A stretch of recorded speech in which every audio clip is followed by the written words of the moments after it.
That's it. Keep going. Keep coming, keep coming.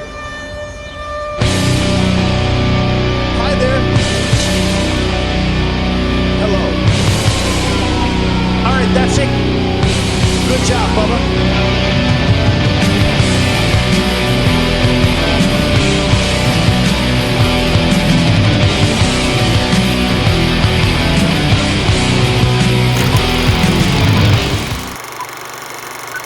Hello and welcome!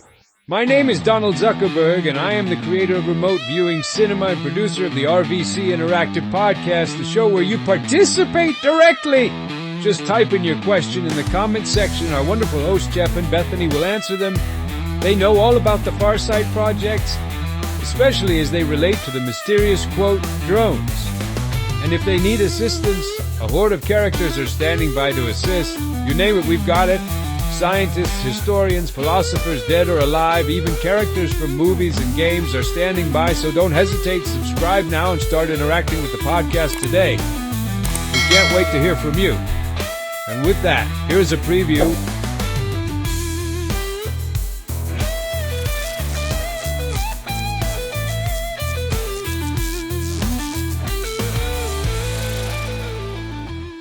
Welcome to the Deep Dive.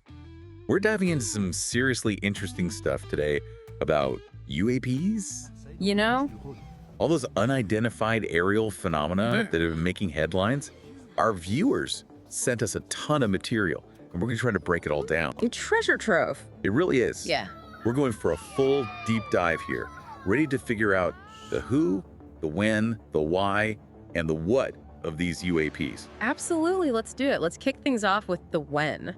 A lot of these sources, especially the Farsight stuff, claim a wave of UAP sightings started in November 2024. Right, and these aren't... And we're not just talking... your run-of-the-mill blurry lights. We're talking globally visible. Easily recorded. Easily recorded. Yes. Okay, so that's when things get... Oh, hey there, how can we help? Hello, Graham here. Thanks for having me. Fascinating discussion on the recent UAP sightings. Have you considered parallels with ancient civilizations' accounts of sky beings and possible cyclical phenomenon?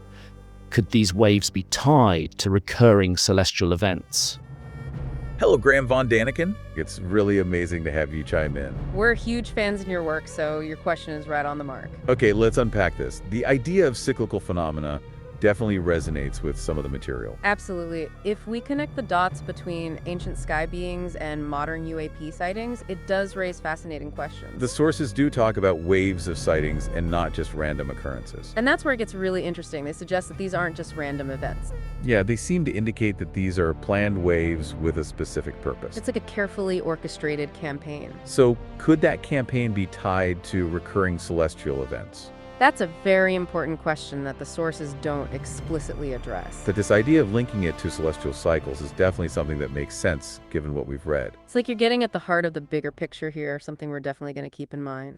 Thanks for that awesome insight. Okay, so where were we? Ah, yes, the who behind it all. Right, and it's not just any ETs, it's the good ones. The good ones, they're trying to bust through what they call an information blockade. That's right. See, this is where the who gets really interesting. It's like we've got a galactic struggle going on here. You've got the good ETs trying to, save humanity from the bad ETs who've supposedly been messing with us for centuries. Okay, so we've got a galactic struggle, good versus bad ETs. Is there any evidence at all to back this up, or are we just in pure speculation territory here? Well, that's where the Farsight material becomes super intriguing. Their ET board meetings seem to actually predict these waves of sightings before they even happen. They'll say something's going to occur, and then boom, a few days later it happens. It's like they have some inside scoop, That is pretty mind-blowing. So let's just say for a minute that these predictions are spot on. There's a galactic battle royale going on. Oh, back to our listener. What's up?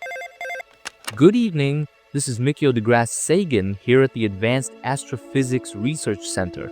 Predicting events is one thing, but extraordinary claims require extraordinary evidence.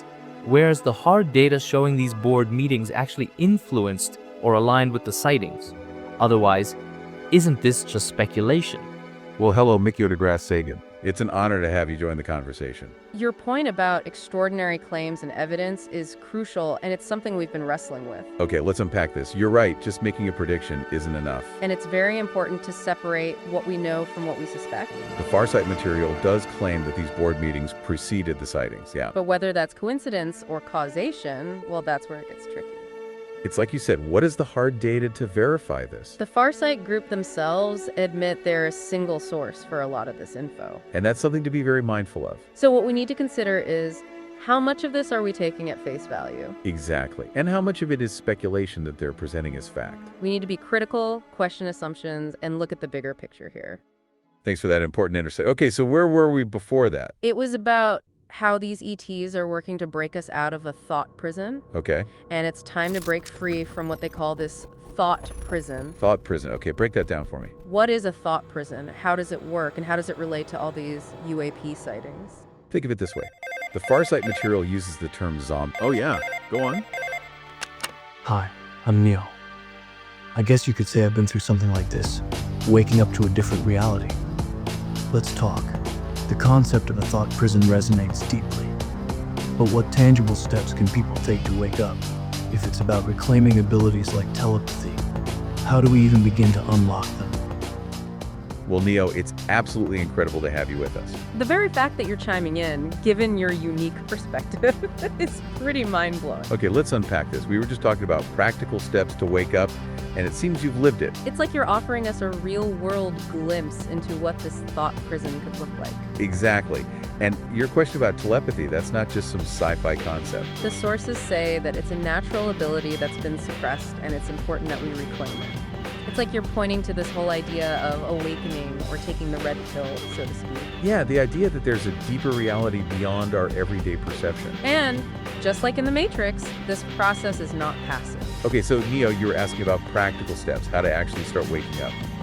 So it's like, you're the key to understanding this whole thing. Yeah, it's like you've gone through your own awakening.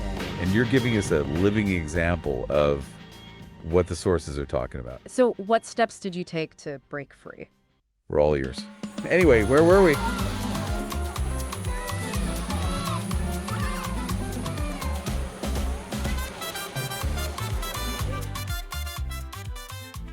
Hey, Donald here. Hope you enjoyed the show. The next interactive podcast will be about the mysterious quote drones. To participate, simply type in your question in the comments section below. The hosts will answer directly in the podcast or refer your question to an expert, such as Dr. Farsight, our expert on Farsight-related matters. Later, chums.